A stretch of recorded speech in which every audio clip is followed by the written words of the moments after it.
108 साल पुरानी एक दुखद घटना जो आज भी इतिहास के पन्नों में दर्ज है। एक ऐसी घटना जिसके कारण वो खूबसूरत सा सफ़र मातम में तब्दील हो गया था। जी हाँ, मैं बात कर रही हूँ 20वीं सदी के सबसे बड़े जहाज़ की, जिसे सबसे बड़ा और कभी न टूटने वाला जहाज़ कहा जाता था। मैं बात कर रही हूँ रॉयल मेल शिप यानी RMS टाइटैनिक की। टाइटैनिक की कहानी शुरू होती है जब जर्मन और ब्रिटेन में होड़ मची थी सबसे बड़े जहाज़ का निर्माण करने की। इसलिए ब्रिटेन की सरकार ने एक ऐसा जहाज़ बनाने का फैसला लिया जो कि किसी भी आलीशान महल से भी ज़्यादा खूबसूरत होगा और उस सदी का सबसे बड़ा जहाज़ कहलाएगा। ब्रिटेन सरकार ने इस जहाज़ को बनाने का जिम्मा व्हाइट स्टार लाइन कंपनी को सौंपा और कंपनी को करोड़ों रुपयों का लोन दिया। इसके बाद 31 मार्च 1909 में नॉर्थ आयरलैंड के बेलफास्ट में शुरू हुआ टाइटैनिक का निर्माण। लगभग 3 साल का वक्त और हज़ारों कारीगरों की कड़ी मेहनत के बाद ये पानी में तैरता खूबसूरत और विशाल जहाज़ बनके तैयार हुआ। टाइटैनिक में करीबन 16 अलग अलग कंपार्टमेंट्स थे जो हर तरह से एकदम वाटर टाइट थे। इसकी इसी खूबी की वजह से इसे अनसिंकेबल शिप कहा जाता है।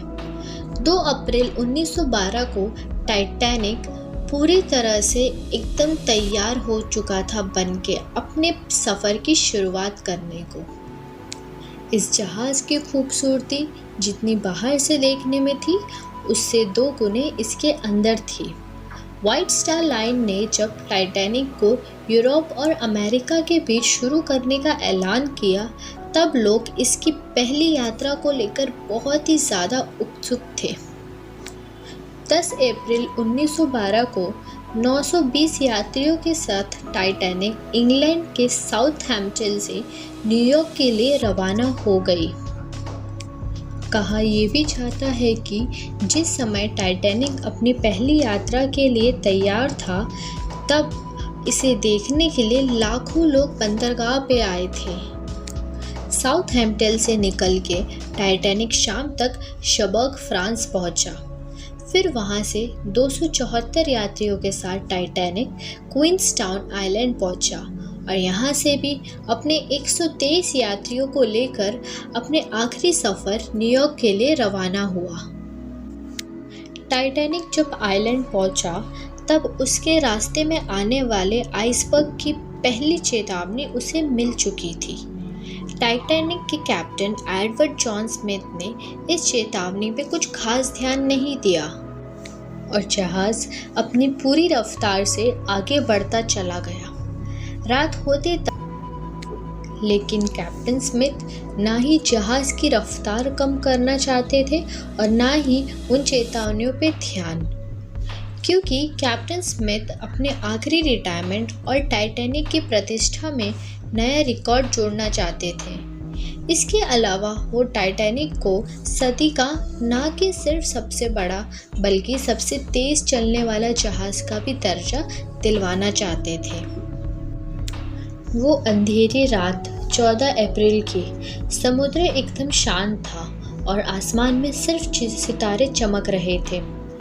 उस अंधेरिया रात में सुरक्षा के तहत कैप्टन स्मिथ ने 2 क्रू मेंबर को निगरानी के लिए भेजा ताकि वो आने वाले खतरों से आगाह कर सके। तारों की हल्की रोशनी से निगरानी पे मौजूद फ्रेडरिक फ्लेड ने अचानक जहाज़ के ठीक सामने एक काला सा पहाड़ देखा। जहाज़ का दाहिना तरफ का निचला हिस्सा बर्फ से जा टकराया। टकराव इतना ज़ोरदार था कि 3rd क्लास में रहने वाले यात्रियों को ज़बरदस्त झटका महसूस हुआ। यात्रियों को पता तब चला जब जहाज़ को रोक दिया गया। जैसे ही खबर फैली कि जहाज़ टकरा गया है, लोग डर से यहाँ वहाँ भागने लगे और अफरा तफरी का माहौल हो गया था। चीर के रख दिया था जिससे जहाज़ के दाहिने तरफ की 300 फीट की कीलें बाहर आ गई थी। कीलें बाहर आ जाने की वजह से प्लेट्स अपनी जगह से सरक गई थी और पानी निचले कंपार्टमेंट्स में तेज़ी से भरने लगा था। जैसे ही पानी भरना शुरू हुआ, थर्ड क्लास के यात्री जहाज में ऊपर की तरफ भागने लगे। इस घटना से चिंतित टाइटैनिक के डिज़ाइनर थॉमस एंड्रयूज ने कैप्टन को बताया कि जहाज के नीचे के 5 कंपार्टमेंट्स में पानी भर चुका है और कुछ ही समय में पानी ऊपर डेक तक आ जाएगा। इसके बाद सभी लाइफ बोट्स को बाहर निकाला जाने लगा, लेकिन उस समय टाइटैनिक के पास सिर्फ 20 लाइफ बोट्स मौजूद थी, जिसकी कैपेसिटी लगभग 65 यात्रियों को लेके जाने की थी। लेकिन अफरा तफरी की वजह से केवल 28 यात्रियों को ही चढ़ाया गया। लाइफ बोट की क्षमता के हिसाब से उसमें बहुत कम यात्रियों को ले जाया जा रहा था। लाइफ बोट में पहले औरतों और बच्चों को ले जाया जा रहा था, इसीलिए मरने वालों में आदमियों की गिनती ज़्यादा थी। वहीं दूसरी तरफ जहाज़ के 5 से ज़्यादा कंपार्टमेंट्स में पानी भर जाने की वजह से वो आगे की तरफ से डूबने लगा। वज़न और दबाव के कारण जहाज़ का पीछे वाला हिस्सा ऊपर उठ गया। लगातार बढ़ते दबाव के कारण करीबन 2:30 पर जहाज़ बीच से टूट के अलग हो गया। करीबन 2 घंटे के अंदर कभी न टूटने वाला टाइटैनिक अपनी पहली सफ़र के दौरान ही अटलांटिक महासागर के अंदर समा गया था। इस दुखद घटना में 1500 से अधिक लोगों की जान चली गई।